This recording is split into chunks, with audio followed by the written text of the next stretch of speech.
Hello students, how are you?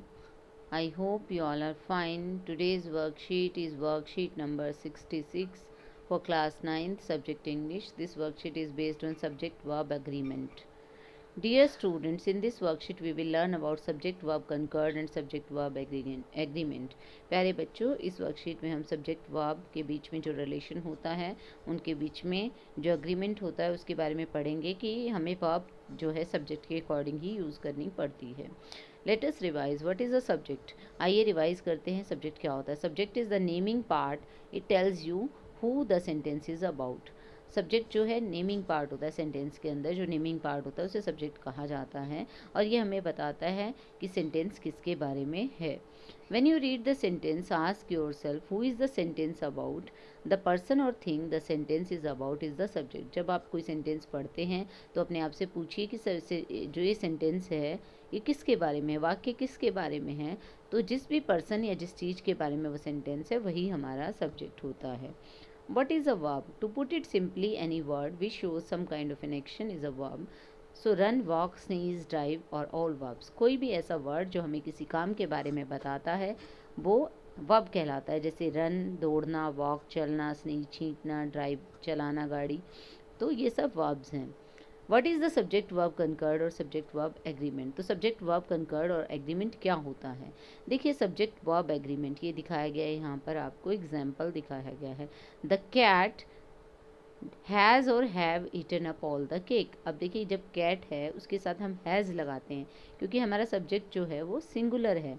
Subject अगर हमारा singular है तो हमें वर्ब भी उसके साथ सिंगुलर ही लेनी पड़ती है.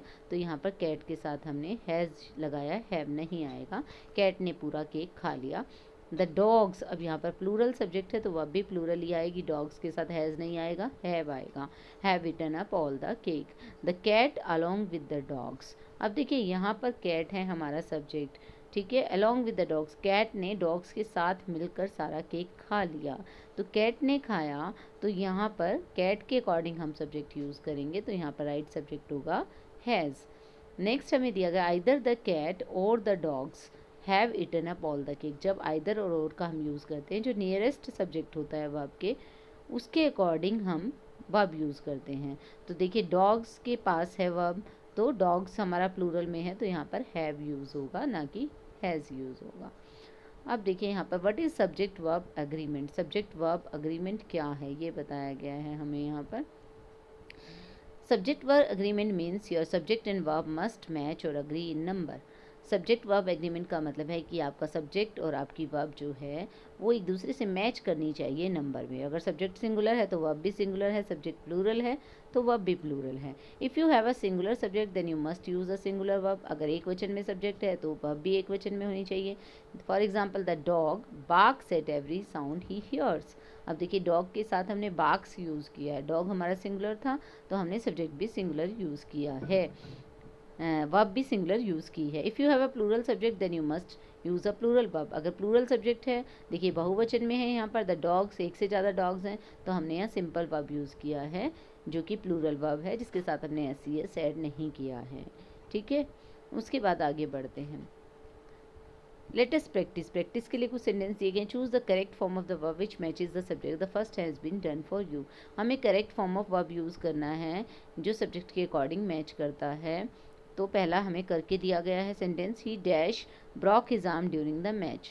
अब देखिए ही है, he broke his arm during the match कि उसने मैच के दौरान उसकी जो है बाजू टूट गई.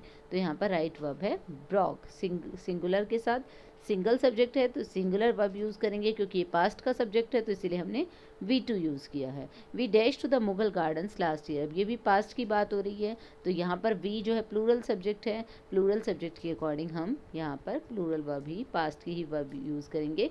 We went to the Mughal gardens last year. A number of soldiers.